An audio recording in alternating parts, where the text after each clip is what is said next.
Linis tayo sa ating grills kasi nilumot na at ang ating terrace ay nilumot na. Ayan, nilumot na guys. Kaya kailangan kong kayurin, kudkurin. Ayan. Kailangan kong kayurin, kudkurin ang lahat ng yan.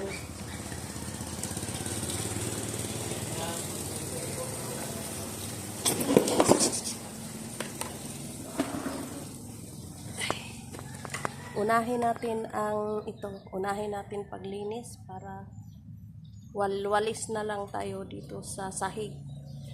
At kinudkod ko na yan yung kabilaan diyan sa loob. Kinudkod ko na ng yung brush na malaki, yung may tangkay. So natin to dahil yan, doon ako banda guys. Mamit ako ng upuan kasi sakit sa balakang, sakit yung mga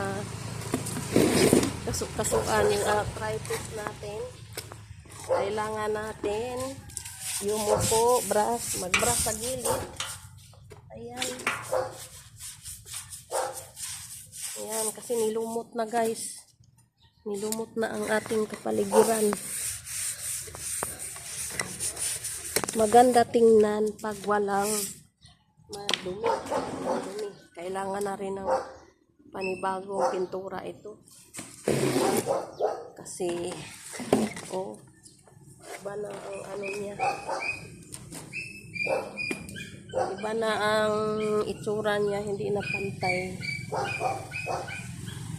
So,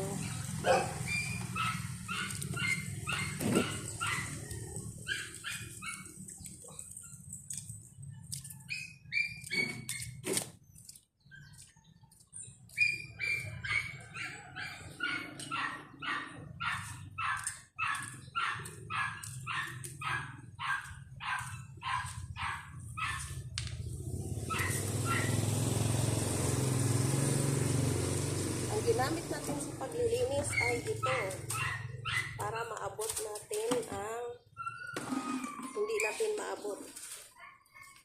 So, walis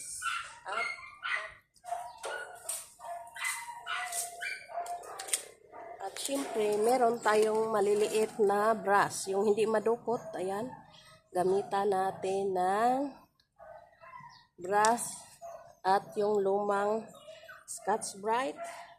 Then meron pang malaking brush, pamunas. Meron tayong isang ganito.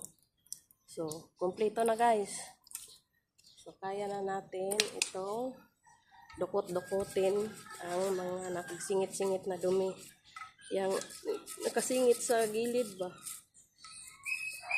Ayan, kailangan na itong pinturahan. Kaso lang, wala naman tayong makuhang magpintura dahil busy yung ating kapatid na nautusan ko, yung isa naman na stroke. So, wala tayong hirap tumawag ng maglinis dito. Ewan ko kung saan tayo, baka sa merong makuha tayo para lang magpintura dito. Pero kaya ko naman pinturahan to, basta wag lang yung masyadong mainit dahil ang ating high blood. Kaya tong mapinturahan, kailangan is-isin muna dahil nagtuklap-tuklap, hindi maganda ang result. So, kailangan tong lihain bago natin pinturahan. Ayan guys. Ayan. Ayan guys. May magliwanag na, parang nagpakita na ang araw. So, nakisama ang kasi maawa naman si araw sa akin. Dahil naglilinis ako, dapat hindi muna umulan. Ayan, pahinga muna kahit 2 linggong ulan para malinis natin yung dapat linisin. Okay. Ayan.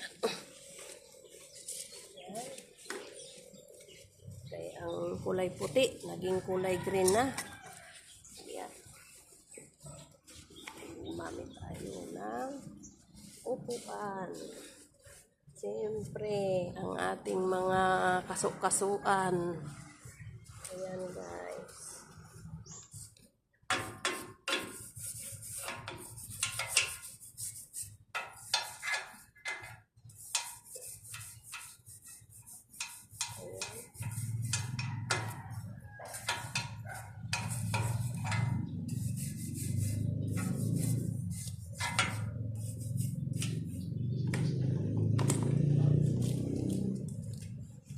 Yan, kailangan anuhin natin sa likod kasi di natin nakikita kasi sa likod na may dumi pa. So silip-silipin natin.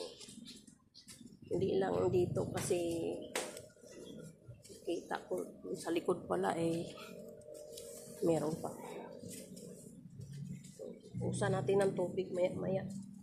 So, papunta na tayo doon sa bandang dulo. Ayan. Ayan. Para hindi na tayo babalik. Yung ilalim, sama na natin. Ayan. Para hindi na tayo pabalik-balik. Ayan guys. Hanggang harating tayo sa ating finish line. Ayan. Dito, marami to dito banda. Kasi ito ang laging nalulumutan. Lahot na.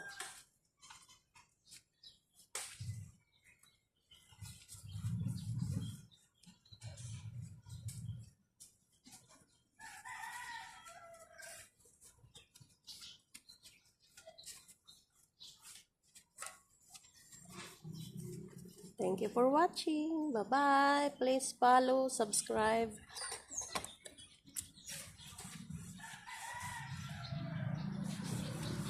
My channel, Ding Vlogs.